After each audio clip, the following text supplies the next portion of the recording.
there's a bear in the woods. Right, come on, you fatty. Come on, fatty. I don't even know who lives in there or what the hell's going on there. Could I sleep in there today? Oh, no room. And we're on the way there. Ignore the fart. We go, and a bit of that, and a bit of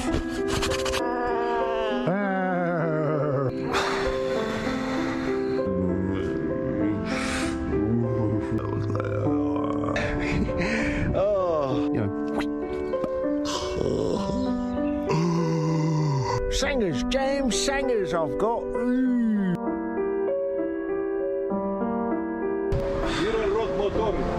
My pedal broke, man. And thanks to Showdown Bros, Mickey's on the most useless street in the world. Come on!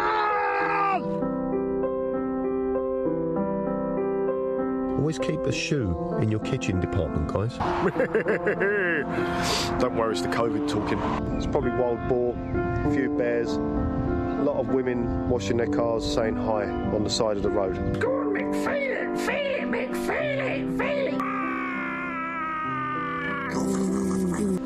I might be going mad.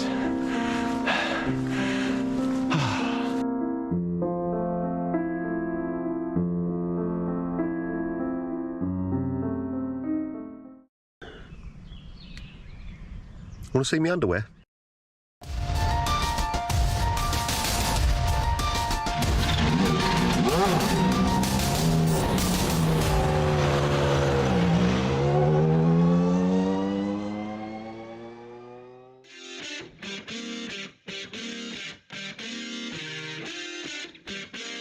Without getting too far into the philosophical weeds, the perception of time is a human construct. Without our arbitrary distinctions, it would be easy to let 10 years pass without noticing. And yet, how quickly it's all come and gone as we get ready to watch the GSRC 10-year anniversary race. And you'll see it all live here on the Global SimRacing Channel. Hi, I'm Joe Peak, and with me in the booth is DJ Clark. Behind the scenes is our director, Ryan Bauer, and he's using cameras provided by Dougie Beard. Before we get to the celebrations, let's see where we're holding the party. Here's an introduction to Virginia International Raceway.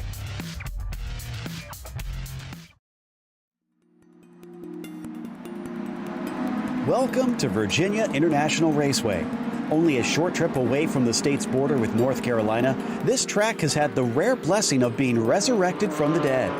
After closing for a quarter century, once it was rebuilt, it quickly began to draw major sports car series to its halls.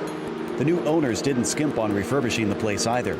An impressive 5 versions are available on iRacing with a range between 1 and 4 miles in length between them.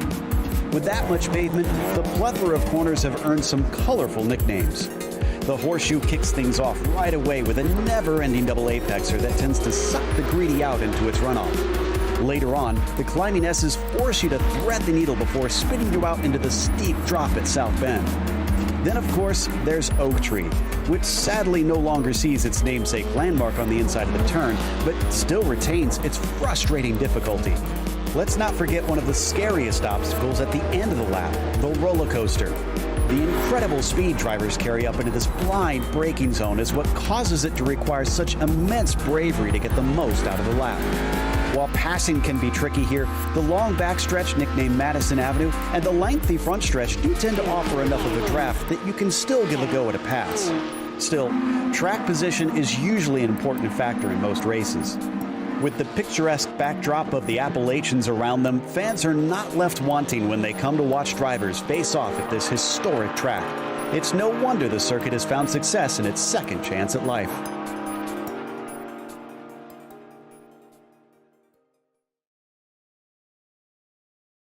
Well, DJ, one of the most recent updates here on the Sim VIR is a good place to hold this party.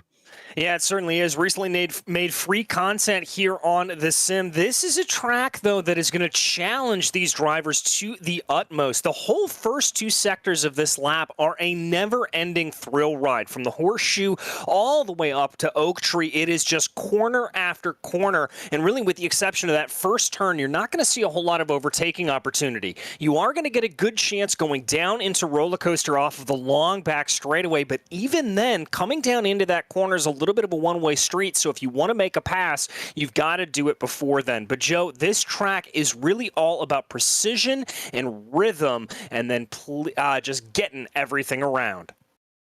Absolutely. Now, for the race itself today, it's pretty simple, honestly. 40-minute race. They've got an open setup. There's no scheduled pit stops for these cars, however, and there's also no spare car. So you have to try and perform. You have to keep it clean, and you can't try and jump someone through some sort of tricky strategy. It's all going to be trying to get to the finish. And, of course, they are racing for prizes as well. The winner of the race itself gets their choice of item from the GSRC store, which we should have a link in the description if you want to go check that out and see what you can buy yourself from there. But we also have a special contest for today. We have a best webcam contest. All the drivers that have connected their webcams to our broadcast are going to be shown throughout this qualifying and the race. And you get to decide who wins. Obviously, we know this is going to be a little bit of a popularity contest here, and everybody's going to be voting for their friends, but you never know. If you see one that you like, make sure and vote for them. We'll put a link in the YouTube chat here, and you can go and check that out. We'll try and post that a couple times throughout in case you lose track of it. And here we can see James Carter, one of our regulars that shows up on the channel. So whichever driver you think has the best webcam feed, give them a vote. They also get their choice of item from the store. And we have another special feature here for today's race. We have a few of the longtime staff members here on GSRC joining us once again. Let's start with a man who actually was one of the owners at one point, Sean Ambrose, who has left us for actually working at iRacing itself. Sean, so glad to have you back on the channel. First of all, for the people that weren't long time, how in the world did you get involved with GSRC? I met a guy named Richard Glossberg in a random hosted race in the middle of the night, early in my membership. iRacing, running street stocks at the time, like at Charlotte Motor Speedway before it had lights, racing in the dark. It was really funny. My brother was racing, John Ambrose, who's also commentated on GSRC before. Had met Richard prior to my meeting him, and he says, "Hey, he's with these guys that broadcast. You should check it out." I had no idea what he was talking about. And now here we are. GSRC is 10 years old, and I work for iRacing. It's a silly world. Yeah, what an experience. So many memories, Joe. And a real pleasure to have owned this company with you and our journey, taking it to where it is now. So, thank you. I can tell you that we genuinely miss having you around, but I can totally understand the call to go and get to work for iRacing proper. We've also got one of the most popular and most demanded commentators we've had over the years, Soup Zahn. Bill Soup Zahn is with us. Bill, glad to have you back on the channel. You were an interesting one because I was involved in bringing you on here. Yeah, it was early days at GSRC, and I think I happened to give a pretty decent post-race interview, and you guys were desperate for voices, so you were grasping at straws. Next thing I know, I'm in the booth. So, and then that's how it started. Well, and what's cool about that is I think you have an interesting claim to fame about our first broadcast as well, first ever. Yeah, I was the manager of the MX-5 World Tour, and that was the maiden voyage for GSRC, and we got into that. And you know, there's lots of funny stories. Let me get this story in real quick. My favorite story is the race when I was commentating, and every broadcaster says they were on this race with me. I think I had 10 guys in the booth. We're doing the race, and for lap after lap after lap, the camera is focused on the same car because our director, who will remain nameless, it was Giancarlo Lenzi, fell asleep at the wheel, and we were literally trying to wake him up. Lap after lap, we're focused on the same car, and as commentators, we're like trying to think of things to say about, you know, Bob Johnson used to be in the circus as he was a circus acrobat for 5 years, and he has 12 toes on his feet, which gives him an advantage for heel and toe pedal work. You know, it was ridiculous. Finally, he woke up and we had a decent race. I'm glad you brought that one up. I was wondering which one you were going to mention there. And real quick, I do also want to get in Sam Ryman, who has also been with us almost since the very beginning. Yeah, 10 years and 2 days today, Joe. My first ever broadcast was March 9th, 2013. It was a Blondies race at Silverstone. I was a pit reporter. I came on because I had been commentating to a random race just on my own personal YouTube channel, trying to build a name for myself, and Richard Losper actually happened to be a driver in that race, so I made the connection through there, started commentating for you guys, and I've been away for a few months. So I still try and be somewhat of a regular on GSRC, but I've been away for a while because I've been upgrading my computer to triple monitors. I now have 4 monitors in front of me. It's overwhelming, and I'm glad I am not a lead commentator today. Well, as somebody with about 8 monitors here, Sam, I definitely feel you. It's certainly a glow up a little bit on the computer side. But I'm curious, and we'll start again with Sean here, about any highlights that you guys have, you know, somebody special that you got to call the race on, obviously with so many real-life names on the simulator now, Tony Kanaan and all of those folks, somebody that you've gotten to call that was special, or a race that sticks out in your brain over the past 10 years. What sticks out to you? You know, DJ, honestly, it's there's too many to recount any one single. Honestly, it was more about the people I got to work with than the people I got to commentate or direct a show for. All of you working with all of the great directors and producers that have been here. Adam, who we haven't even mentioned yet, Adam Lindgren. I called a bunch of races with him early on in his tenure here at GSRC. I just, again, it's more about the people I worked with than the people we actually commentated for. And that's selling them short, because have we seen some talent and incredible races. If there's one memory that sticks out, it's the 24-hour broadcast that we pulled off as a network. So proud of what we did. And that was kind of on my way out the door, unfortunately. But yeah, that's the special one for me. And all the other fun we have, our venture into being a sim racing team, Turn 2 Motorsports, and the fun we had doing that. Yeah, lots of cool stuff.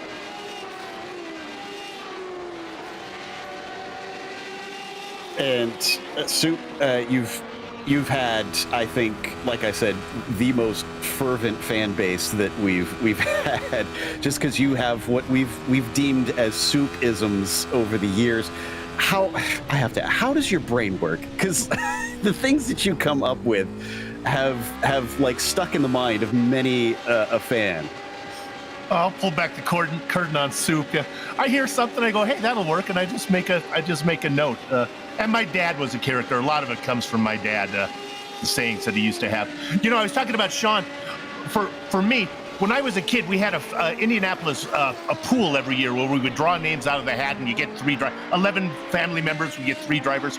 I remember my mom pulling a name out of the hat one year, and she saying, and she never swears, and I'm not going to really swear here, but she said, "Who the heck is Richie Hearn?" And then years later, Sean and I get to work on a regular basis with a real-world Indy 500 driver who risked his life on the track, and he's my partner in the booth. Incredible. I had to pinch myself every broadcast. Yeah, we miss Richie for sure. Hopefully we can have him back on the air at some point. Obviously, he's got stuff to deal with.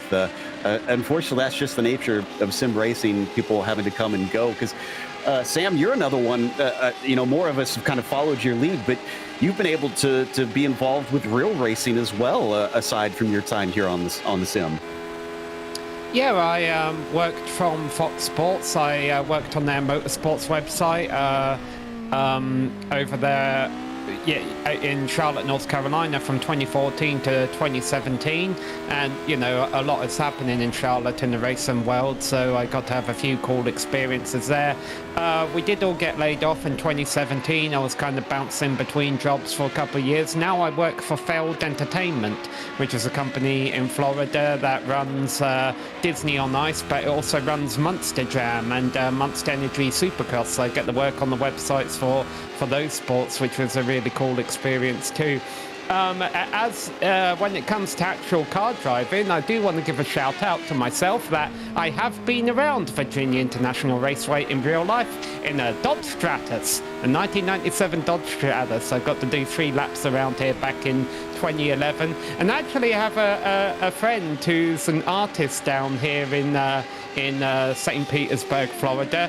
And when I moved into my house down here, I asked her to do a painting for me, and I ummed and ahed about what I wanted the painting to be of, and I got her to do a painting of me going around VIR in the Dodge Stratus. So I've got that hanging up in the wall of my house now. In the nude, or were you dressed? Soup. Oh, no, sorry. Going back to the question of how to super pick and choose what phrases to say, yeah. All right, moving on from that topic, I do really quickly want to bring in, because I feel bad that we haven't had him talk, and he is in here, is we do actually have Adam Lindgren in the booth. He's mostly here as an admin. Adam, you haven't been around as long as some of these guys, but you've definitely become an integral part of the channel. Yeah, I've only been around for about 4 years, but at this point, I came on to the channel from running Camel GT. Actually, I got picked up by Joe after an interview. He asked me to stick around and talk to me about whether I wanted to jump on as a commentator. And let me tell you, I have always wanted to commentate for racing, and so jumping on GSRC seemed like a natural avenue to being able to test the waters and see whether that's something I want to do further down the line. And while I haven't done that, many of our commentators have done that. So, you know, for those of you who are wondering whether or not you want to be a commentator for real life racing, starting at GSRC can be an avenue to get you there, and that's been proven many times over. So it's been a great experience here on GSRC. I still love commentating for Camel. I really enjoyed commentating for majors regularly as well as the PRL when they ran with us. So I enjoy being a staple of a series, and I also like coming on for the one-off stuff as well. But it's a real joy to be a commentator here, and I've also started dabbling in directing as well. We've loved having you on. You've been a great addition. And real quickly, I want to go back to Sean before the qualifying ends, because Sean, we just heard Adam talking about, you know, the way that this has opened up avenues. It's changed our lives, and I know this is going to be sappy, but man, you've been, even though we don't get to work together as much anymore, at least here on the channel, I have to say, just getting to work with you has been a joy and a pleasure, and getting to run this channel with you has also been a life-changing thing for me as well, sir. I really said I wasn't going to get verklempt during this, and you're getting me verklempt. Listen, Joe, likewise, you know, I mentioned all the people we worked with. The list is so long that I feel bad to single any one person out. I want to go to what Adam said. Listen, folks, you absolutely can get your start in sim racing. If you want to get into broadcasting, here's your avenue right here. This little beautiful thing we call iRacing, this experience we all share, it's absolutely possible. Every one of these people here with me right now have done something or in the process of doing something or more and continuing their journey into either commentating or television production, sports production, entertainment production. I am so incredibly fortunate that I got an opportunity to go to work for iRacing and continue bringing quality content, these streams, these shows, these broadcasts of all the great racing there is on this service. And I can encourage anybody that wants to get a start. You know, Joe, you're going to work at a real track this year. Congratulations! It's about damn time. DJ, you'll be on tour all year. Sam, you working for Feld? I mean, yeah, it just it goes on and on and on. And I want to thank Soup, because he kept me in this thing, and he told me once a long time ago, you're capable of many great things, and you're a great commentator, and that kept me going, and it led to so many more opportunities. So that's Soup, and thank you, everybody. That said, I'm still open to calls from any real-world employers if they're out there. So. You know, we'd be happy to have you back on the channel, Soup, anytime. But looks like our qualifying just about wrapped up. I know there's a lot been going on. We haven't been covering as much just because we wanted to get a chance to reminisce here.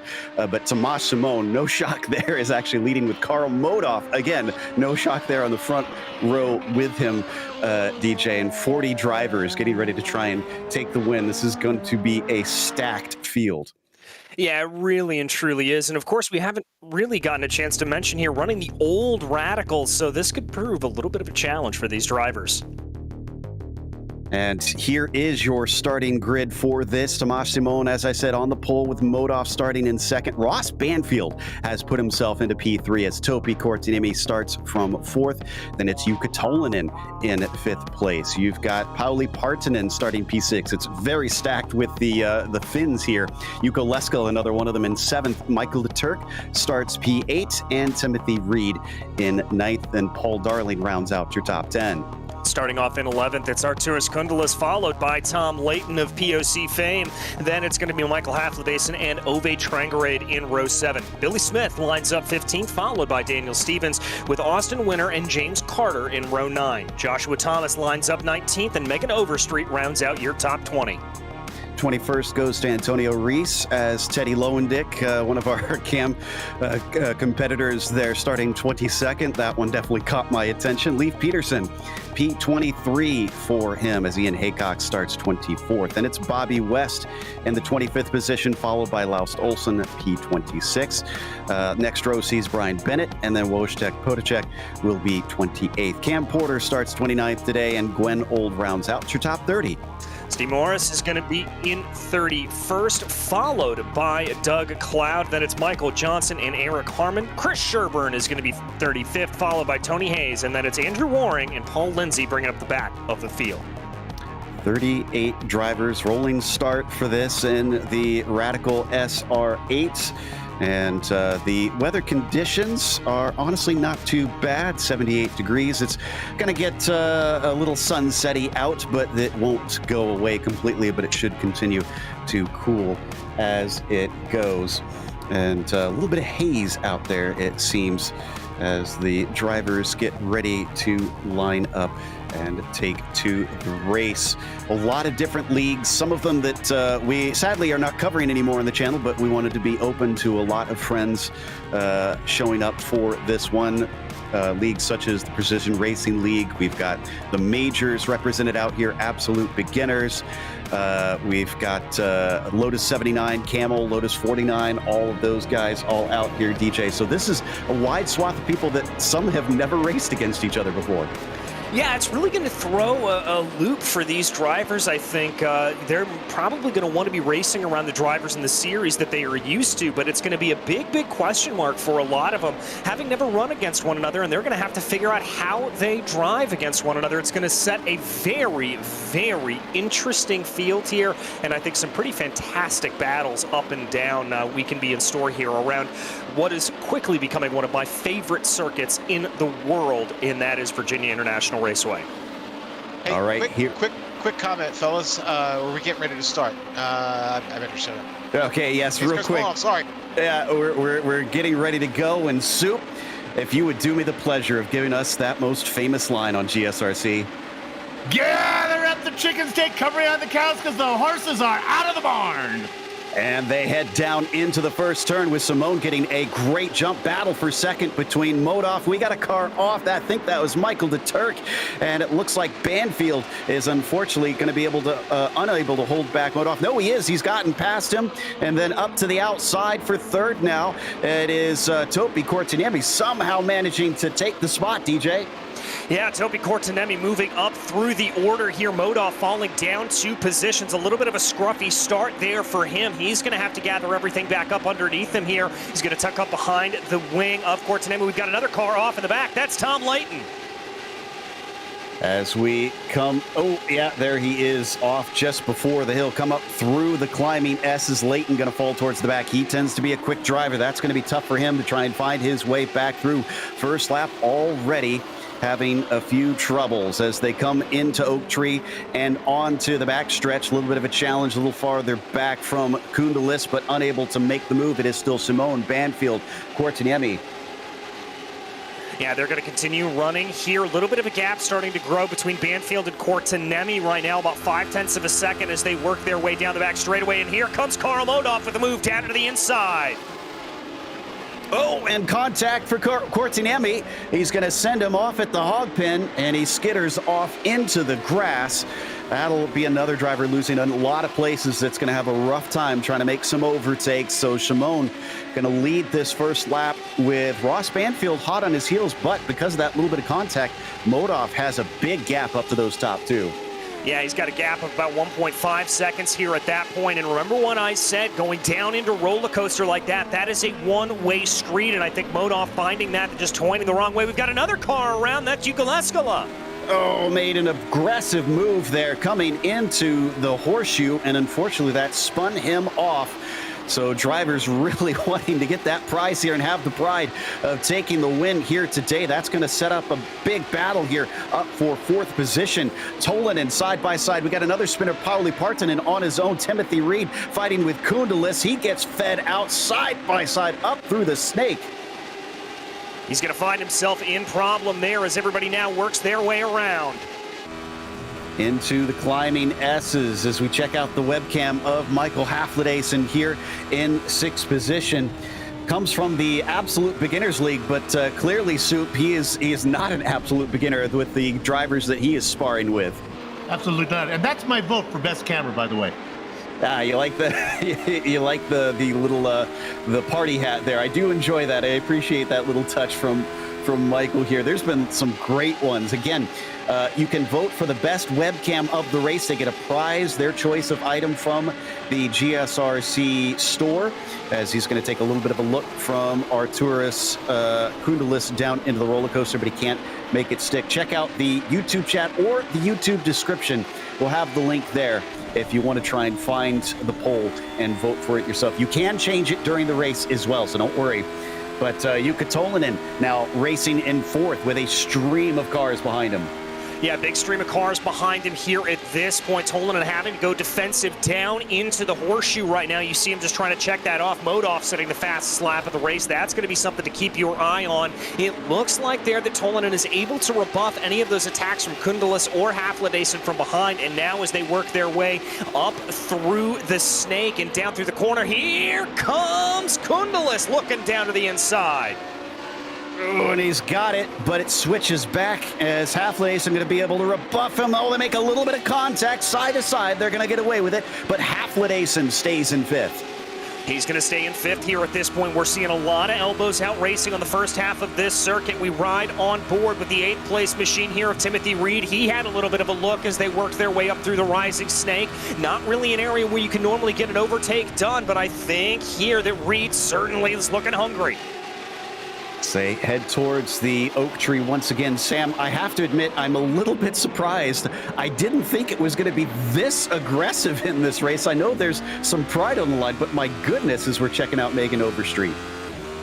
Yeah, I mean, I guess the bad news for these guys is as they're all battling on the tail end of the top 10 here, the top 3 have really run away. Look at that gap between 3rd and 4th position, about 5 seconds. But some great action here. These guys are having fun. You know, it's just a one-off race, so it doesn't matter if they can't win the race. They just want to beat the guy in front of them. There's GSRC merch on the line, Joe. Come on. Yeah, very valuable stuff, obviously, as they fly through Hogpen once again.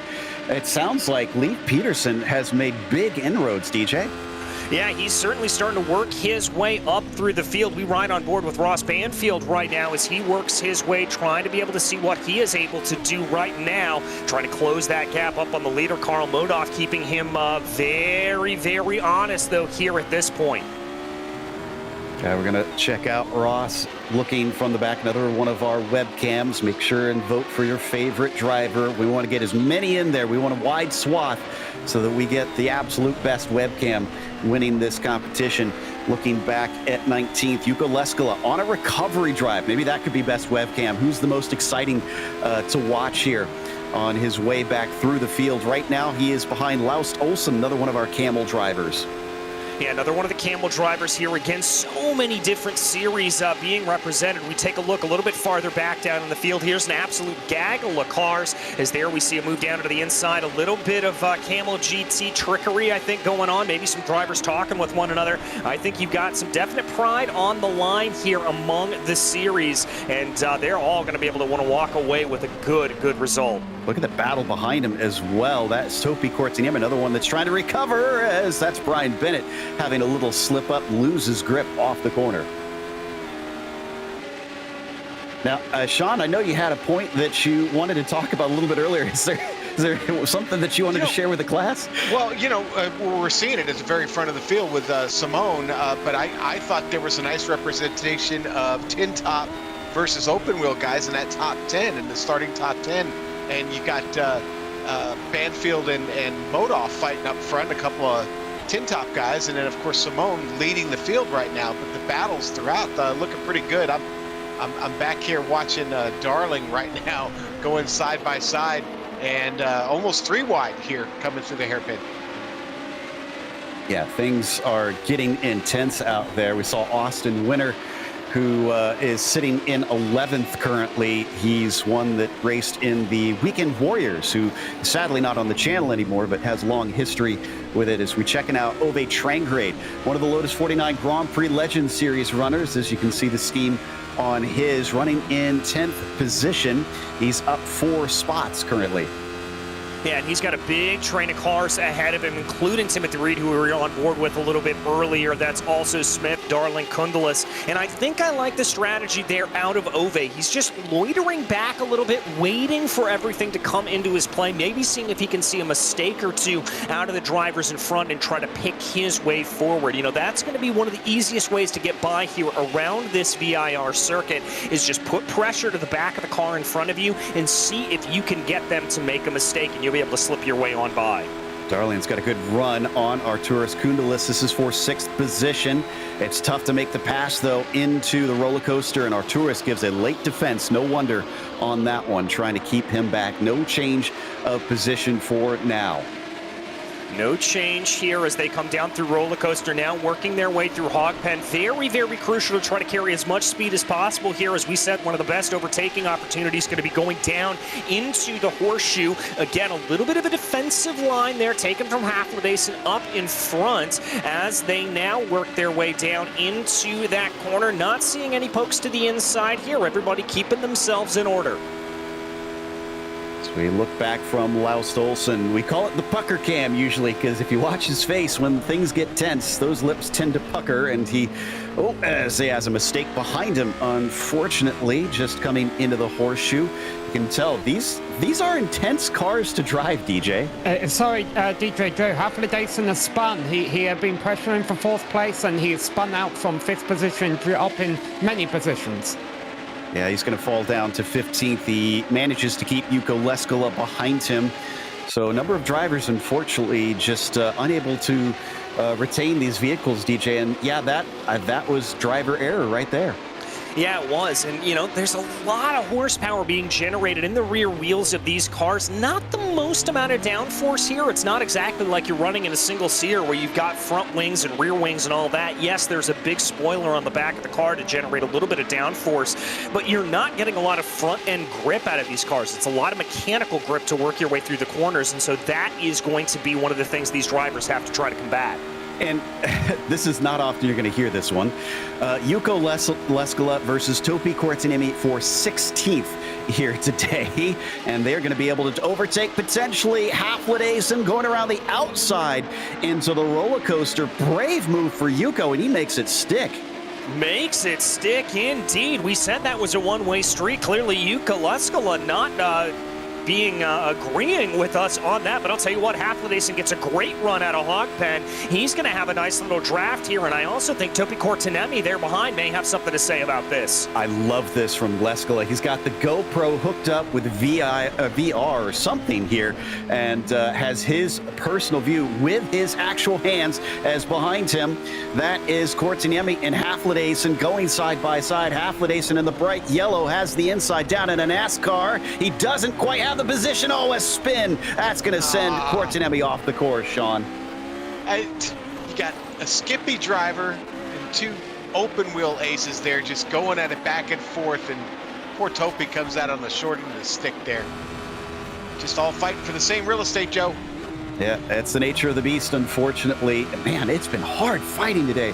I can't stress that enough. I did not expect everybody to be going hammer and tongs like this as we go up to Arturas Kundalis DJ, chasing on Paul Darling. Oh, but Darling has a mistake. And that's going to really compromise his speed coming down the back straight here, and that's going to allow Darling to get passed by Kundalis. I think Billy Smith is going to be the latest to try to see if he's able to get a little bit of a move done here.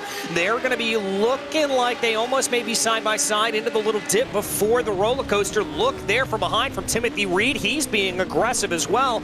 Yeah, Joe, I guess that's the moral of the story here. You put GSRC merch on the line and everybody's going to go hammer and tongs.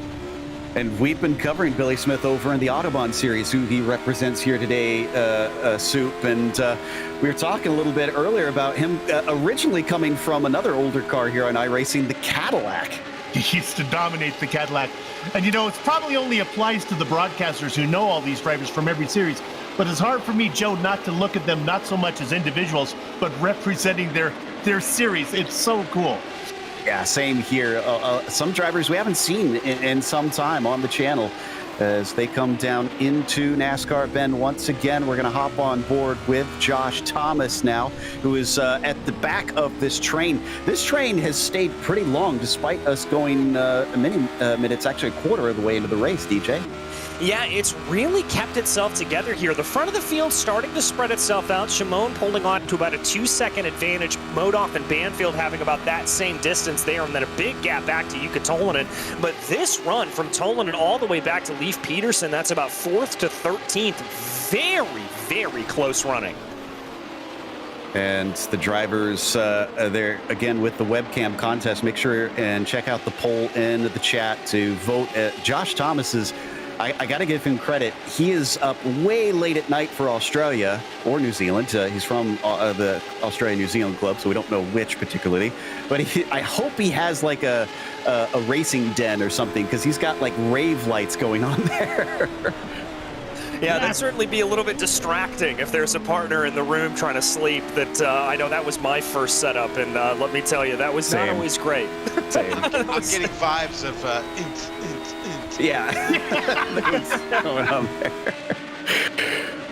So he carries on as a complete lap 8 now of this race. We still got plenty of racing to go, not even to the halfway point, as we're going to check out Timothy Reed just a little bit ahead of them. This is the fight for 7th with Billy Smith just in front of him, DJ.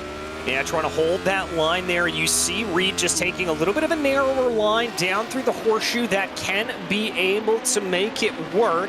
Here they go, running a little bit wide on the exit of NASCAR Bend, but they're going to be able to keep everything together. Again, this big snake, this is just all about incident mitigation here, not making a mistake, not putting a tire out of line as you come through this first sector and a half on the track. There is that train. That is, gosh, it looks like almost 10 cars, I think, that we've got here, all vying for what I think is, let's see who's at the front of that. That's Jukka Tolvanen. So this is the battle for 4th that we're seeing as they head towards the Oak Tree corner, looking for the exit, one of the more popular places to try and get a pass done along Madison Avenue. Yeah, here they go, but you got to be able to nail that run out of Oak Tree, and it doesn't necessarily seem like anybody's been able to get that good of a run, save for Tolvanen that we ride on board with. He is absolutely fantastic. Here they come down into roller coaster. Nobody looking for the move here quite yet. Everybody going to stay in line for the time being. We have lost a few drivers, sadly. Tony Hayes, Pauli Partonen, and Eric Harmon have all DNF'd. Looks like Wojtek Potacek and Andrew Waring have had to come in for repairs. Again, no spare car to help them out. So they basically have to sit and wait until that car gets put into racing condition if they want to get back out on the track. Glad to see them stick around. Hopefully, as we're going to check out Gwen Old as well. This is for 28th. Yeah, that's for 28th position. That's Teddy Lowendick, I believe, right up ahead of her. And that's Michael DeTurk that we ride on board with now. Some damage there to the rear wing of the car. That's certainly going to slow him down in a straight line. And indeed, also coming off of the corners, he's going to have a little bit of reduced downforce. And now Gwen going to take a look down to the inside, forced onto the grass. Is she going to be able to keep it together? That is some car control. Great job, and she's slow as Stay Morris thinks about trying to make a move, but can't quite get it done. We're going to take a look at that replay here from Gwen's perspective. Watch the hands. Yeah, watch the hands here. Defense there down into the line, catches it off the throttle. You can see that there, keeps about half throttle on it and just absolutely pumping that right pedal there. Brilliant stuff from Gwendolyn Old. Oh, Josh Thomas is at an off, so he's going to lose touch with that group. That was down in Oak Tree. Looks like the car is still going, and he's back on course. That's real unfortunate. I also want to give a shout to all of the Sunday Grand Prix Series drivers. That's the Lotus 79 drivers. You can see the thank you GSRC, and they did that all on their own. So, and then others promoted their own series here. The Lotus 49 guys all have that on their rear wing, but love some of the liveries that we've got out today. Yeah, it's really pretty special seeing the different messages that we've got here. You love to see it. And speaking of that kind of little battle here, here is Kundalis coming up behind Tolanen right now. Tolanen taking a very, very defensive line. Going to come back to the normal racing line there. A little bit of side-by-side further back down in that running. I think that's Reed and Smith trying to duke it out a little bit for position. Not going to see anything play itself out here at this point, but driver's still looking scrappy. Smith going defensive. Not often that you have to see that coming down in the NASCAR bend. And the line remains, but with a couple less cars. Now it's Austin Winter, the last of them. So it looks like it's down to about 6 or 7 instead as we hop on board with Kundalis, looking forward underneath the bridge towards the climbing S's. Very single file and very fast through here. Yeah, very, very quick. I can tell you from personal experience, if you try to go 2-3 wide through that section, Joe, it does not end well whatsoever. I vividly remember a race that I was calling at VIR last year where we had a very, very big coming together up underneath that bridge. But here they go out of Oak Tree right now. Looks like a pretty good run off of the corner. This is going to be crucial. We ride on board with Austin Winter, the Ohio driver here. Looks like he lost a little bit of time coming out of Oak Tree, maybe just a little bit of rough throttle application, but he's still going to be close enough to get the helping of the draft here, even if it's not going to be enough to put him in position to make a pass. Yeah, I'm trying to remember how far down he fell because Austin lost a ton of places at the beginning. So for him to get back into 10th and catch this group is pretty mighty of him. So well done. In a crossing of the worlds from the real to the sim, I believe the driver that had that wreck at VIR that you mentioned was one of the drivers from I think it was the Porsche Owners Club as well. If not, it was for another series, I think the PCA that you and I covered. So a bit of a strange little connection point on that one. Yeah, it was a big, big incident there down under the bridge in Pirelli GT4 America is what it was. And yeah, it's always kind of fun when you are out there in the real world and you get to run into some of the sim drivers that you get to cover. It's really kind of a special feeling, and it's always kind of cool. You get to go up to them and talk to them and say, hey, I've called you on the sim. And there's a great moment that you have with one another. It's really, really quite special. Yeah, I was listening to Sage Karam being interviewed when he was racing in the Neat 500, and I was hoping he'd mention me. Go ahead, Joe. Sorry, we had a change for the lead. Tomas Simone just went off at Oak Tree, and Modov, who has been chipping away at that lead, Sean, suddenly has the top spot. Yeah. I don't know if it was a matter of time, but Tomas did not have any wiggle room there, and that was super costly. For him, as we're seeing here on the replay, just off out into the weeds. He got in hot, just couldn't slow it down. And of course, Modov, like I said, just chipping away at it. He just took the spot, and I don't think he's going to give it up now. Almost looked like maybe he touched the grass a little bit. And of course, we want to say hi to Billy Bob in the chat, one of the regulars in the Lotus 49s, who's been away for a little bit, but glad to see you around and be able to give a little bit of a shout to you as we're back live with Paul Darley now, DJ. And back on board with Darling as we tick under the halfway point in this race. Now this is going to be the battle up for that fourth place position. Tolanen leading the way, Kundalis, Darling holding on in third. We look out the back of Darling's car back at Billy Smith, and this train just continues to keep chugging along. Down through the horseshoe once again. It's getting tighter and tighter up at the front, but Tolanen currently holds over Kundalis, who's been trying to pressurize him for some time, but he's got to watch out. Paul Darling back there, another driver that dips his toes into real-world racing a little bit, is trying to hassle him at every opportunity that he can. Oh, I think Teddy Lowendick just had a run in with the wall as well towards the back of the field, unfortunately. Yeah, I think he did as well. Looks like he's going to be able to try to gather that car back underneath him here at this point, but they're going to keep going around there. You can see a little bit of rear wing damage. We're going to go back and check out the replay here of exactly what happened to Teddy. Already some pretty hefty damage there. Looks like he just took a little bit extra of the curb. Stay out of the barriers. Oh. Teddy's kind of notorious for doing some fun things with his webcam, and he told me he was going to pull out of this all the stops, and boy, did I'm pretty sure, is that a cake that he actually has, a GSRC cake? By the way, my wife has actually been bugging me that we have to get a GSRC cake to celebrate. So thank you, Teddy. You'll have to mail that to me. Yeah, there you go. And of course, obviously the shoey and the shoeyception shirts there that he has got. Teddy always good for a good couple of things on the webcam. I love it. There's so much going on there. I mean, it's like the balloons. Yeah, it's amazing. Everything. Of course, he's put Dougie, me, and DJ, our faces up on his hat. The only one that's not there is Ryan. I don't know if maybe he couldn't remember bringing Ryan in on that one or not. Well, but as we know, though, the faces have changed over the years. Yes, absolutely. So he's had rotating faces. So yeah, definitely big style points there for our old buddy Teddy Lowendick. Well, even has time to take a sip. There we go. We got a bigger picture. Yeah, the shoeyception. I wondered how far he would go with those, to be honest. All right, so back to the racing on track up at the front. So this is still a battle for fourth. Simone, despite his off, is in second, and they haven't caught Banfield either. Poor Banfield's had, I think, just been all on his lonesome this race.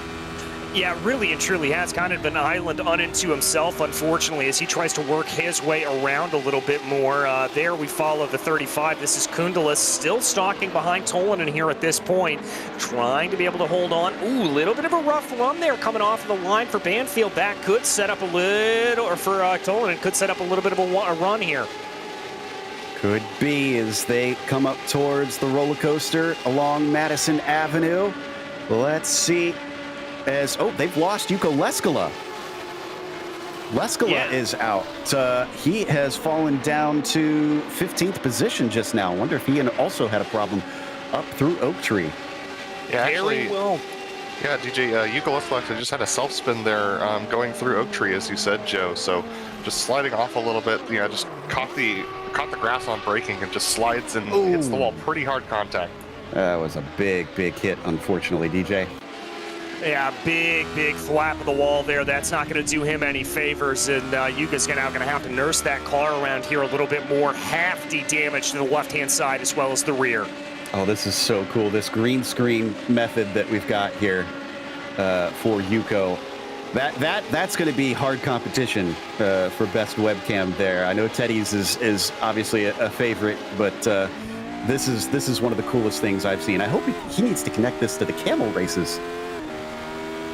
Yeah, he does. I want to see more of this. This is absolutely fascinating. I love to see it. And obviously, as we talked about, with his real hands there, just shows you, and you can see just how much he's having to work that car with the damage on the left-hand side. You get a sense of his head moving around and looking into the corners. There, he glances up at the rearview mirror there, just giving a check to see if anybody's behind him. This is cool stuff. Technology's great, isn't it? Let's head back to... I like the Camel GT overlay there, just pimping out the series. Exactly, yeah. Might as well. That's it, back to the front.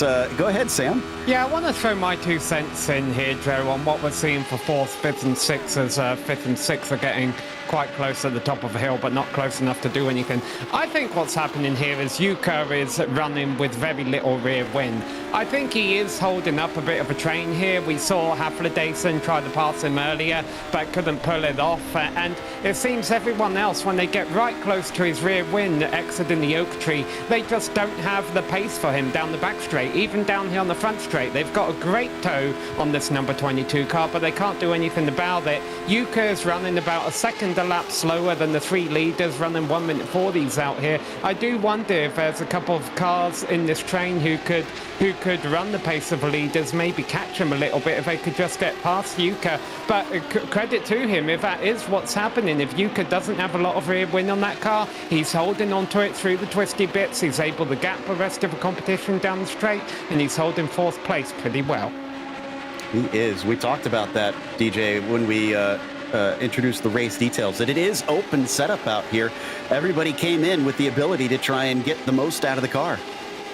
Yeah, very much so. And like a lot of the series that we see covered on the channel, you can have that option to tune up the downforce or tune it down a little bit. And clearly here it looks like Tolanen has gone for that lower downforce setting. Car off there a little bit in front of Timothy Reed.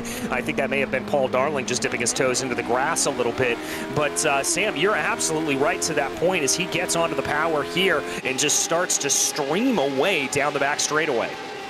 Absolutely. And man, I thought that we'd have fewer drivers in this train by now because we're down to the final 13 minutes, but it is still all the way to the 9th position with Ove Trangrade having caught them. And we have a surprise guest with us.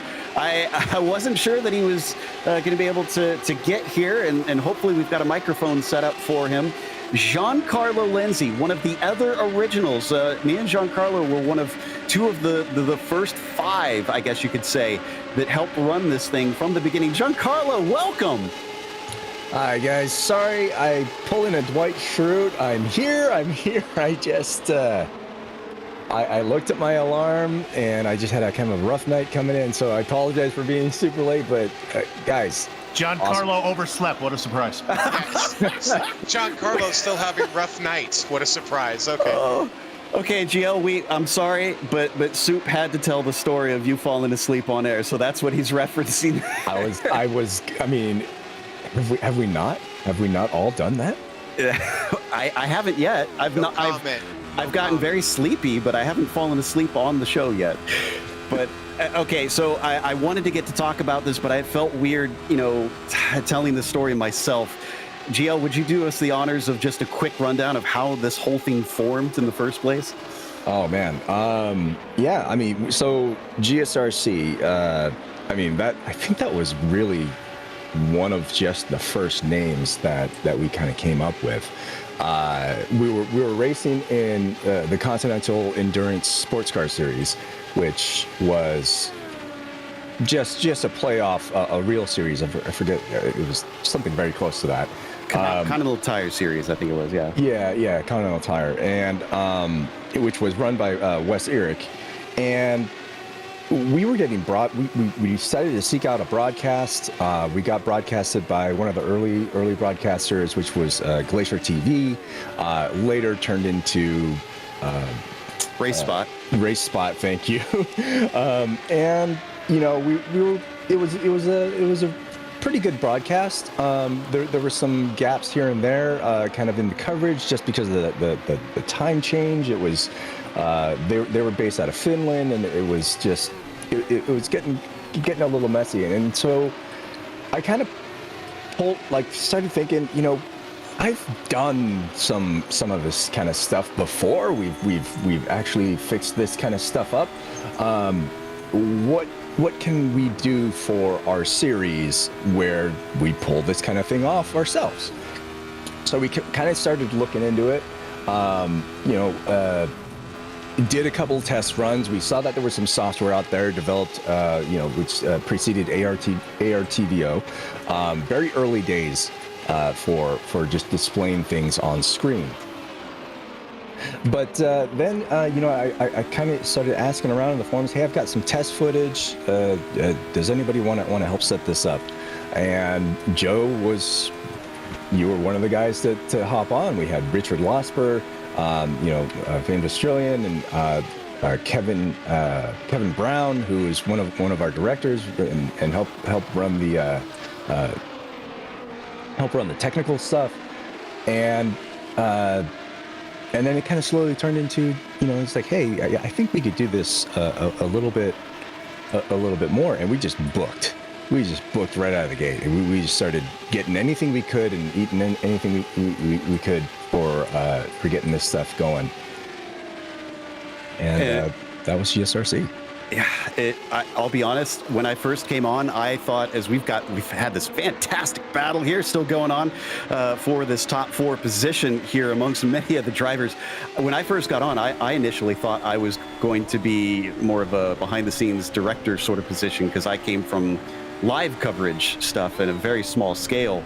And I think it was you that suggested I give a try at commentary, and I said, okay, I know racing, but I feel awkward usually in front of people, and lo and behold, it was a perfect fit. So GL, thank you for starting on this career path.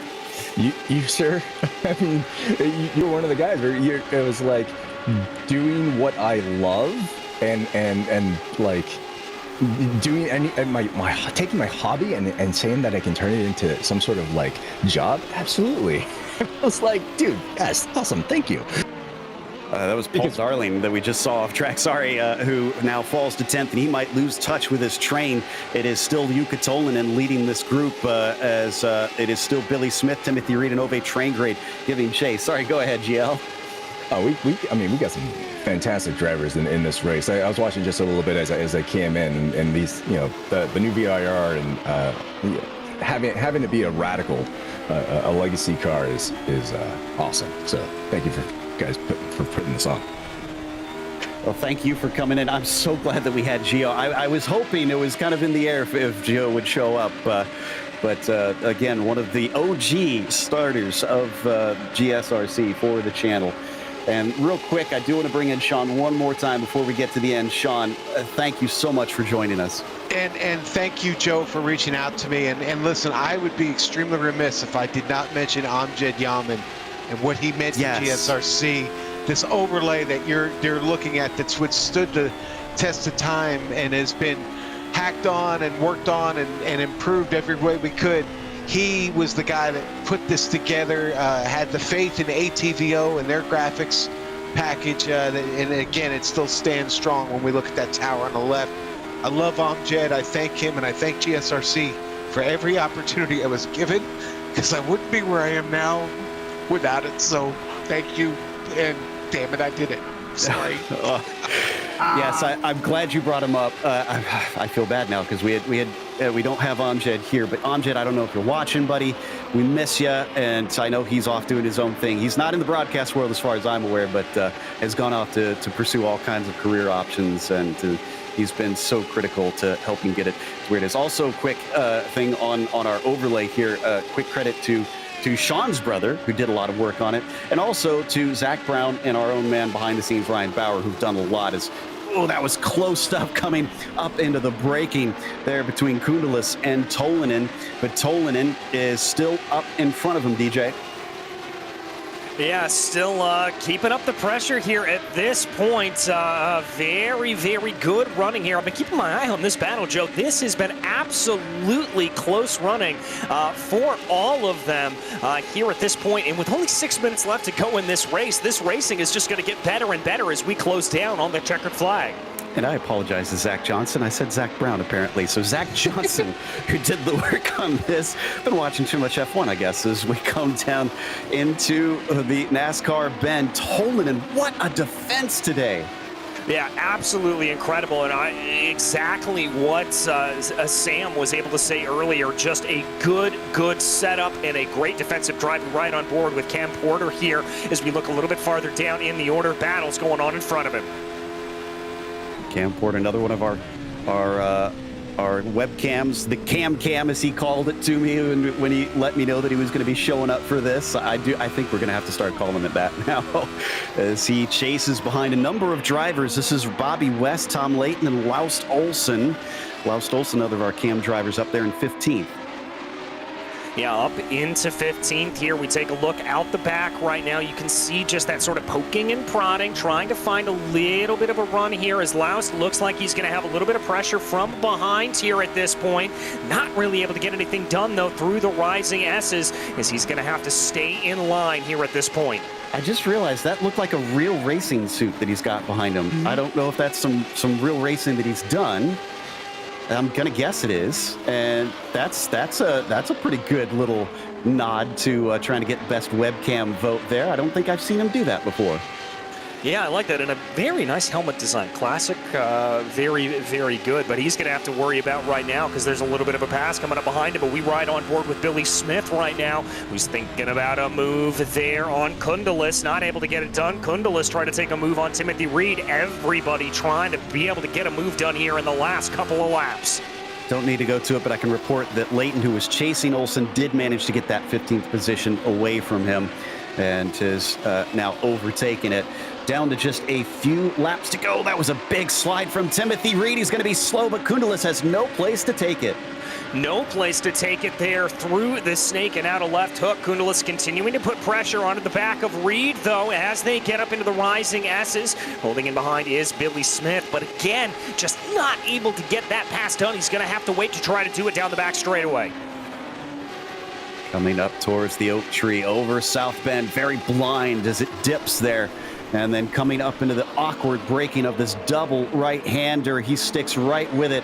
There's all our webcams. Again, we're going to close the voting when the race ends. So pick your favorite driver and let us know who has the best webcam. They will get a prize, their choice of item from our store, from the GSRC store. The link for that is in the YouTube description if you want to get something for yourself as well. And as they come down and the sun continues to set here, Tolinen just holding him off, but up at the front, Modov has Simone chasing him, and it's chopped down to nearly a second.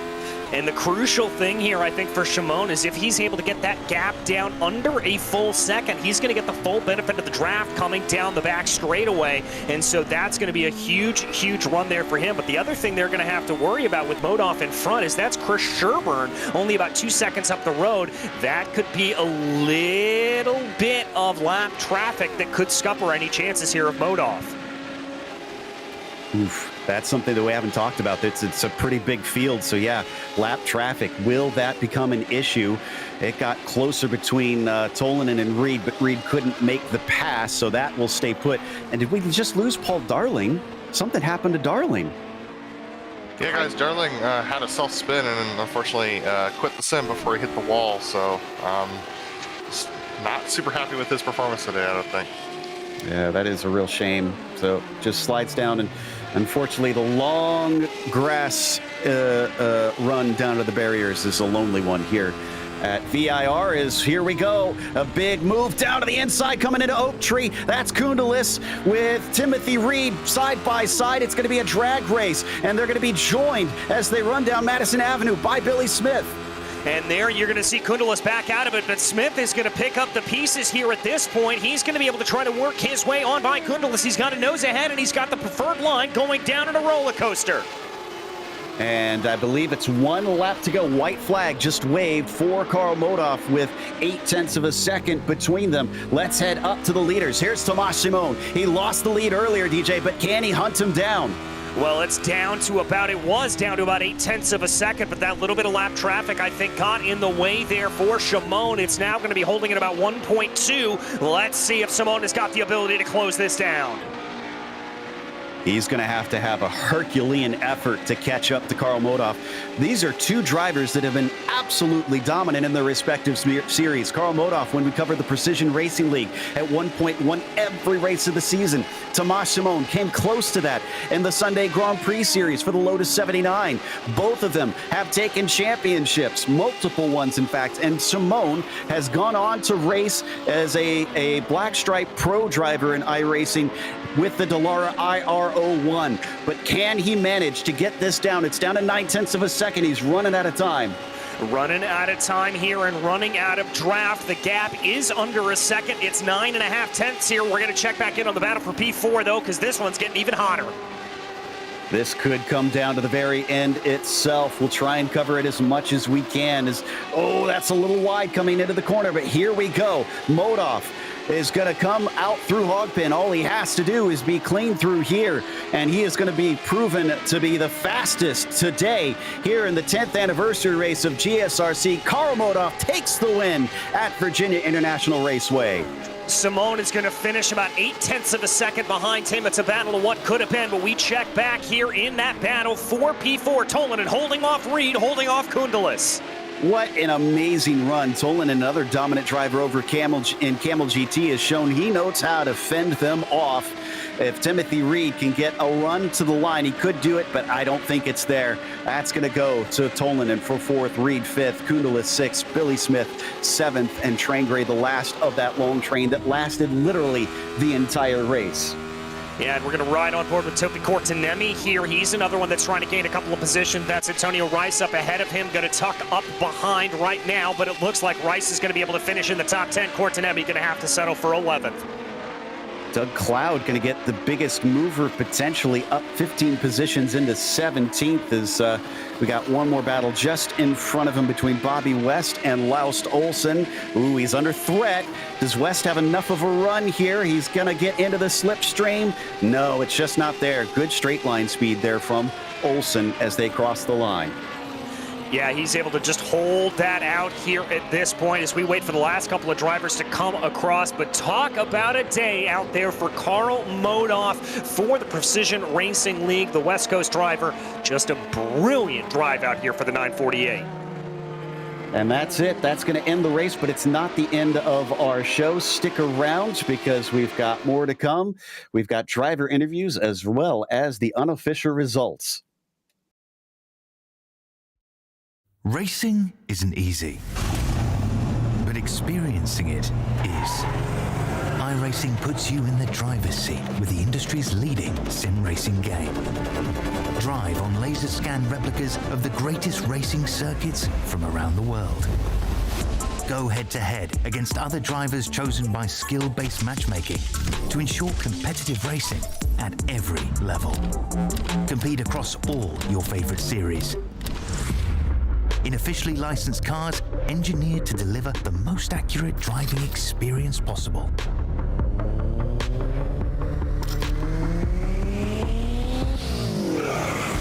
Join a race or host your own with players from across the globe. Race against the computer or in a league with friends. Feel the thrill behind the wheel. Visit iRacing.com.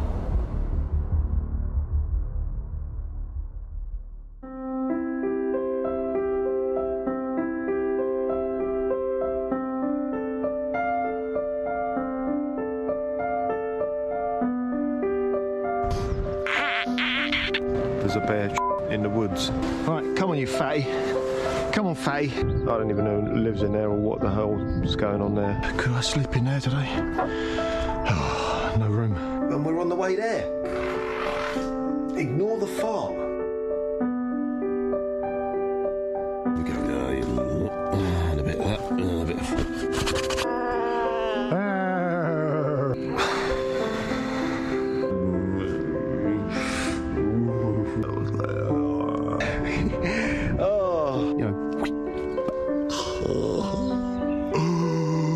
Singers, James, singers I've got.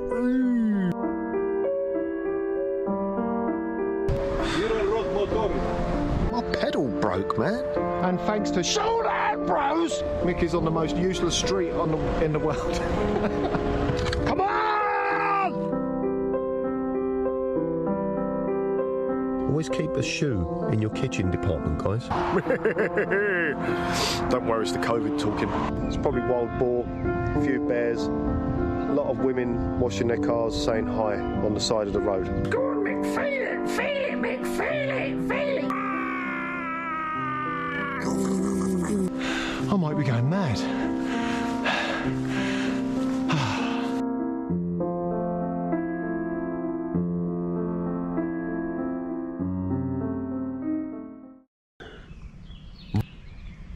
Want to see me underwear? Racing isn't easy, but experiencing it is. iRacing puts you in the driver's seat with the industry's leading sim racing game. Drive on laser scan replicas of the greatest racing circuits from around the world. Go head-to-head against other drivers chosen by skill-based matchmaking to ensure competitive racing at every level. Compete across all your favorite series. In officially licensed cars, engineered to deliver the most accurate driving experience possible.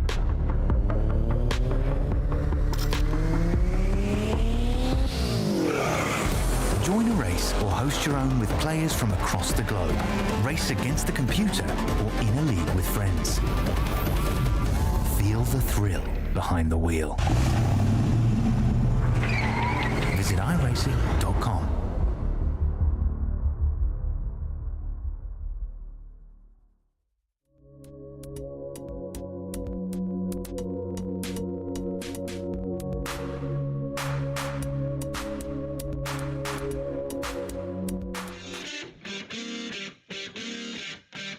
Welcome back to Virginia International Raceway. We just watched the GSRC 10th anniversary race, and Carl Modoff took the win from second on the grid over Tomas Simon.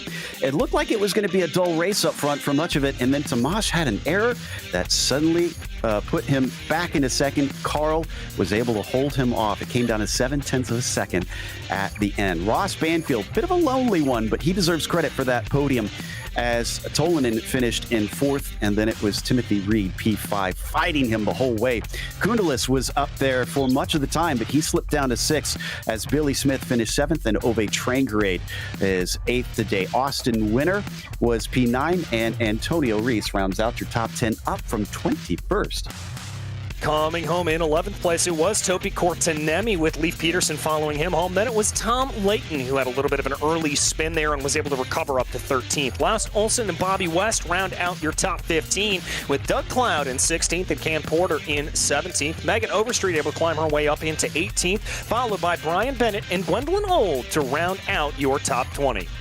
21st goes to Michael Haflidason as Josh Thomas finishes the first, one a lap down in 22nd. Chris Sherburne's 23rd. Michael Johnson, didn't get to talk about him a whole lot, but he finished 24th. Another one of our commentators actually racing out there. Ted Lowendick was 25th as Paul Darling, P26. Stay Morris was 27th, and Michael DeTurk 28th. And it's Daniel Stevens, 6 laps down, 29th, and Paul Lindsay in 30th. In 31st, it was Yuka Leskalo, who had a little bit of problems out there, and we're going to get into the drivers that had a lot of problems out there. That's Carter, Haycox, Waring, Pocek, Harmon, Partsonen, and Hayes. And that brings us to the announcement of who wins the best webcam contest. Can anybody get me a drum roll for this one real quick? There we go. There we go. Ready? Teddy Lowendick. Teddy Lowendick is our winner for the best webcam. We'll chat with him in, well, right now it looks like. Let's talk to him first, as we've got Teddy here. And Teddy, congratulations. You have won the competition for best webcam. And I want to ask you, I don't know if we've still got yours hooked up here. Tell us a little bit about, yeah, here we go. Okay, you have so much going on. You need to give us a walkthrough. Oh, we can't hear you, Teddy. You're muted. Mute myself. Okay, There sorry. We've got an anniversary cake here. I wrote it, so the craftsmanship's not the greatest, but here we are. We got some champagne with the greatest vessel of all time to drink out of, some balloons, and then, of course, the shoey shirts in the background with your guys' logo on the bottom to for the memories that we shared a couple of seasons ago in PRL. So, and then, of course, I got your lovely faces across the top. You weren't kidding when you said you'd pull out all the stops. we were definitely kind of like trying to pick apart everything that was going on here. Congratulations, but I mean, what? Not a good race. Well, you know, it happens. Still, you put your best in on it, and talk to us a little bit about your experiences on GSRC, because obviously you've become a bit of a fixture in this webcam thing for that time. So PRL, I started racing in that league about I don't know, 3 or 4 years ago, and you guys were covering the broadcast from that point. Over the course of the years, I've had a lot of fun with the webcam and you guys. I think the first thing I did was putting your faces on a helmet inside the sim, and I didn't tell you guys. And that, when you guys noticed, that was absolutely hilarious. That was a G4 season a few years ago. So, and then after that, I was just having fun with it. I'm usually not the fastest person in the league, so I got to at least get viewership up somehow. Well, I mean, you definitely got the votes today. 80%, I think, was the end of it. Wow. You dominated this one. So well done. Congratulations. Like you said, it wasn't the best race we've seen from you, but well done on the webcam. Yep, thank you. I had sound issues from the start, so I apologize to anybody that I may have knocked off track, because it sounded like someone was very quickly turning my volume on and off throughout the entire race. So the fact that we made it this far is a miracle. Shout out to Carl for winning. I'll take credit for coaching him here those last 2 laps, but he didn't need it. He was fine. So. That was Teddy Lonedick. He finished 25th today, for what it's worth, and he'll get his choice of prizes from our store. Now, let's go to Carl Modoff, as DJ is caught up with our winner. I have indeed, Carl. First, let's focus here a little bit on the race. You had to work your way by Tomas Shimon, put a little pressure to the back of him. He made a mistake, and you were able to sneak on by. Yeah, man, good to see you guys. That was a lot of fun. First off, I apologize about that first lap. It was tight, and I was basically running an oval setup because I really didn't know what I was doing with this thing, and I got over the curb a little bit and slid into P3 at the time, and yeah, sorry to him. But then, yeah, just trying to settle into a rhythm. And this track, these cars are so fast. You make one little mistake or lock up, you're in the grass, and it's almost impossible to recover. I was actually blown away when Tomas went off that he was able to keep it out of the wall. Yeah, that made the rest of the race really stressful for me because, he was just chipping away a couple tenths a lap, and I knew he was going to get there just about the end of the race, and you're just trying not to do the same thing the whole time. So thankfully, I didn't have a set of candles like Ted, so I was able to put a fan on and stay nice and cool. But yeah, that was a lot of fun. I'm glad to be here and participate in this. Well, we're going to do another question here and just kind of ask it, what has GSRC meant to you here on the channel? Obviously, we've been able to cover you and your incredible run at the Precision Racing League, and it's so fantastic to see you back in. Yeah, man, I'm stoked to be here. I think when I first started running PRL, it's probably 2018, 2019, you guys were the broadcasters, and it just added this super cool element, something that you'll be able to hop on and drive, and then to be able to watch the race back with broadcast and to share it with your friends and family, and to just kind of add this extra element of fun to the whole experience. So it's definitely heightened my iRacing experience and this hobby that I do for fun. So I really appreciate all the time you guys put in over the years. Well, I guarantee when you put on races like that, my friend, it is certainly makes our job easier. But what's on the docket for you in the sim racing world? What can we expect you on? I don't know. I'm going to be running IVRA Endurance next weekend, so we'll hopefully have a good show in there. And then after that, I'm not really sure if I'll be running this season next year. So we'll see. I did the GT3 PRL last season and had a lot of fun doing that, but it's kind of hard. I'm so competitive. As you guys know, I like to win, and it takes a lot of time and preparation. I've just been busy with work and school, so it's kind of like I'll do a season, take a season off, so I can focus more on live stuff. So I'll probably take this season off, focus more on special events, and then be back for a league next season, season 3. Well, we can't wait to see you there, Carl. And anybody you want to thank before we let you go here tonight? I'll just again thank all the GSRC announcers. Appreciate you. I'll thank PRL for sending me an invite to represent them. Hopefully I did them proud. And then also thank my team, Delta Sports, for not having any issues with me coming over here and running for another team and, doing this cool event. So thanks, everybody. Well, thank you, my friend. That was your winner for today, Carl Modoff. We've got one of our cameras ready to talk to us, Laust Olsen, who had a little bit of trouble out there today. Adam Lindgren has caught up with him. Yeah, Laust. Man, I mean, it was a challenging race for you today. But that being said, I mean, you still looked fast even with the damage. Talk to me about your experience on track today. Yeah, I ran with absolutely zero downforce, and I think I cooked my tires a little bit, so I really had problems in the corners and was vulnerable going out to the straight, but only a few could keep up on the straight, so I think that saved me in the end for losing more positions. But yeah, I haven't run this car for many years, so it was quite nice to get back into it. It's a fun car to drive, so it was a good race, and congratulations with your 10th anniversary. Yeah, absolutely. We are so excited to be, celebrating this 10th anniversary, and so excited to be celebrating it with you, Laust, because we see you, every week on Camel. We see you, racing in other series sometimes as well. What has GSRC meant to you over the past couple of years that you've been on our broadcasts?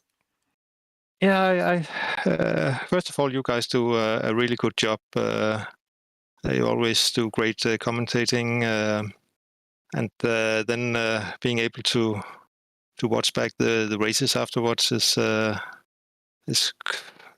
like that. It's fun to see when you drive the races, you're not always aware what's happening around you or other places in the field, not exactly around you. So it's nice to be able to also find out what's happened for others in the race. And I raced for Camel today, but one nice thing we do in the Lotus 49 community is that after the race, we meet up in a channel and watch back the race together. We are typically between, 4, 5 to 10 drivers, and then watching the race and telling all the good stories. So that's, I really like that. That's almost as much fun as the race. Man, I mean, those kinds of community moments are so special. We love your paint scheme, by the way. The split paint scheme, so beautiful to see on that car today. Laust, is there anyone you want to thank for this race? Is there anyone you want to thank for, your time here on GSRC over the past couple of years? Yeah, first of all, thanks to Yuri for making the skin we raced today from the Camel. And thank you to the Camel community for nominating me for this race. That was quite nice. And the historic communities in special the Lotus 49, the Camel, the Lotus 79. I enjoy racing in those series. Great communities, and they all use you as broadcasters. So. Actually, that's about all I know about. I haven't seen many other broadcasts than the ones from you, but they're great. I love them. Well, thanks for joining us, Laust, and we'll see you in a couple hours for the Camel special event. Yeah, see you there. Thanks. That was Laust Olsen. He didn't finish super great today, 14th, but still great to talk to him today. Back to you, Joe. Looks like we've got... he's eating the cake. Save some of that, Teddy. Come on, bud. He's putting it away, it seems. So hopefully there'll be some left for us by the time we get over there, as he takes a nice big bite to enjoy himself. In the meantime, we do have Cam Porter with us. Finished 17th today. Cam, another regular fixture here on the cameras. You didn't manage to beat Teddy in the fan vote here, Cam, but looks like you had some good fun out there. Some great mid-pack battles. Yeah, that was really fun. That was a thrilling race. The entire time I was like super close with a small group of drivers, and it was just fantastic race, my best race in a long time. And, we've been talking to a lot of the drivers, and I know this is a bit of navel gazing for us, so you'll have to forgive us, but it feels like we've seen progress of a lot of folks over the years, and we've talked to you about this. Do you feel like having the spotlight on you from time to time kind of helps push you to improve, or is this drive just natural to you, that the way that you've gotten quicker and quicker over the years? I don't think that is really an effect. I think it helps me not make a fool of myself. But I don't really think about that when I'm racing. I just want to have a good time, and of course, it's great to improve, and I just want to have close, fun racing with somebody, anybody. I don't care who it is, don't care where it is in the back, as long as it's fun and enjoyable. That's just what I'm looking for. Well, since you've started racing on the channel and just in sim racing in general, is there anything special come about out of being introduced to this world of sim racing, and especially in the communities, the vintage communities such as the 49s and the Camels? Well, I was going to mention the community exactly. It's really amazing, great. These days, you can find a community of people that have like interests that you wouldn't have otherwise before the internet, for example. In fact, just last week I met up with a couple of new friends that I met through the Grand Prix Legends community. So thanks a lot to the Grand Prix Legends community, especially Glenn Becker and Ice and Jin, who met with me, and we had a great time, and we celebrated Glenn's championship in GPL. Also, thanks to Yorick Eisen for painting the Lotus 49 paint today. So thanks a lot to the communities, Camel GT as well. As you guys know, I'm a regular participant in Camel, but today I'm representing GPL. So thanks to GSRC for just putting on a great broadcast for both those series every week. Well, thank you, Cam. That was Cam Porter, who finished 17th, and we do love those paint schemes that we saw on there. Up next, DJ has caught up with Austin Winner. I have indeed. Austin looked like a pretty scrappy race there, out for everybody involved. How was it behind the wheel of that number 33, excuse me? Yeah, it was scary. I think I never passed anybody who was on the asphalt at the time I passed them, so my plan was just stay out of trouble and don't ruin anybody's race, and seemed to work out. Well, it seemed to work out for you, and I want to ask you the same kind of question that we've been asking a lot of folks here. GSRC obviously celebrating our 10th year anniversary. What has it meant to you and being able to watch these broadcasts and things like that? Yeah, I was pretty naive of this whole thing. When I first started, I think I jumped into a Spec Racer Ford Big Grid race, or V runoffs they were called. Did the race, had no idea that it was broadcast, and somebody sends me a link after and said, hey, they talked about you during the broadcast. I'm like, who's they? And what do you mean broadcast? Saw this link. I'm like, wow, there is a professional broadcast of us on this racetrack, and I can send this to friends. They can watch, family. Friends mostly made fun of me a little bit, but family really loved it. I definitely feel that a little bit, my friend. But we want to thank you for coming in here. Obviously, a 9th place finish. Absolutely fantastic. Anybody you want to thank for today?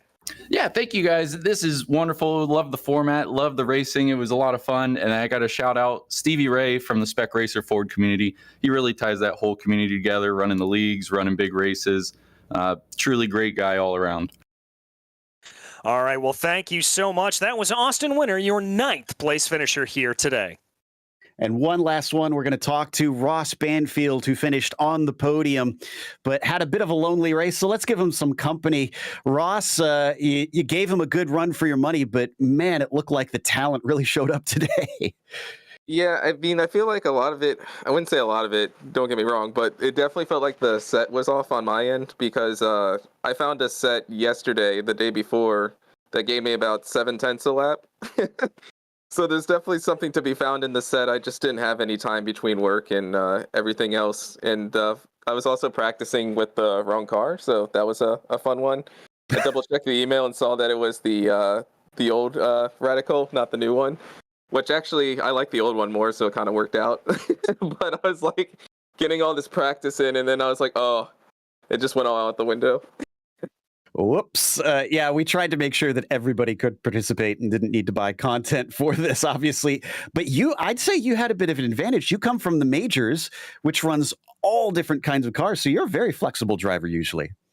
Yeah, I think that worked in my favor. I was pretty competitive, like relatively, besides the front two that kind of walked away from me at the end. But other than that, I was pretty happy with my overall finish, considering the lack of prep that I had on that one. Well, thanks for coming and joining us for this. Sorry that you didn't have more people to race in the race itself. Do you feel yourself having a good finish coming up tomorrow when you head to New Smyrna? Oh man, that one's just It's gonna be fun. Let's just put it that way. I don't know if I have a good finish, but anything can happen there. From what I've seen from the practice races, it's basically kind of it feels like a Daytona situation where you either get lucky or you don't. And those cars have such a sensitive nose that if you just donk it wrong once, your engine blows. Oh, boy. Well, we're looking forward to it. Should be a lot of excitement. Again, congratulations on a podium. Considering the strength of field today, you earned that one, sir. Thanks, guys, and thanks for putting this one up, and happy 10 years. Thank you very much. That was Ross Banfield, who's going to close us out. Big apologies. I know we had some people waiting. We've run out of time. We got to get going. And before we get going, again, we've had some special guests. I want to start with some quick goodbyes. Sam, thank you for coming and joining us today. Yeah, thank you, Joe. It's been a pleasure being back. Like I say, I hope to be back for more GSRC broadcasts. I'm currently figuring out how to get my monitors to go back to dribble screen after playing around with them a bit for the broadcast. It just occurred to me I probably should hit save on the text document after I make my changes. So we're going to see if that works. Well, thank you. And then up next, I believe, Adam, thank you not only for coming in and talking, but for adminning. I know it's a thankless task. Nobody enjoys doing that, but you were crucial today. Yeah, absolutely. Glad to be here and glad to see, a lot of clean racing today, good aggressive driving. And I look forward to seeing everyone back here for the camel race at 1:50 this afternoon Eastern. And of course, Giancarlo, a super pleasant surprise to have here. GL, I'm so happy you made it. I'm happy to be here. I'm happy to see some of these, longtime faces. I apologize. I was late today again. Big shout out to you guys. Happy 10. And again, sad that we can't have Sean here for the very end, but he said his goodbyes. And again, thank you, Sean. If you're still watching, or if you're going back to watch this, you were critical over the history of this company. And DJ, big thank you to you for coming and being on this one. I knew immediately as soon as we had it that I wanted you on there. I wouldn't have missed it for the world, Joe. We had this circled, and I knew I was going to make time for it. It's an absolute pleasure, as always, to be working for GSRC. Really and truly my home here on SimRacing. And Ryan, I don't know if you've got the mic set up that you can switch it to speak. Thank you. He says he cannot, but thank you, Ryan, for everything you do. Our silent hero behind the scenes, doing a lot today, a lot more than usual. And then finally, I want to give a thank you to Bill, because again, Bill, not only a fan favorite, but my favorite. I love working with you, bud. Thank you so much for making this one of the most fun journeys I've ever had. I had a great time. I can't wait to do it again in 2033. Hopefully we can make it to 20 years. That's going to wrap us up. Thank you to everybody on the team today. We've already mentioned them all. We don't need to say names again. But make sure to check out our social media, our website, and our merchandise store. And don't forget to subscribe to our YouTube channel so you don't miss a moment. If you aren't subscribed yet, it's been 10 years. Do it now. Be sure to check out our other broadcasts listed here. Up next, we actually have another race today. The Camel Grand Prix of Connecticut will be at Lime Rock, 2 p.m. Eastern. That's going to be bonkers. Until next time, though, I'm Joe Peak. Race clean, race hard, and we'll see you on the track.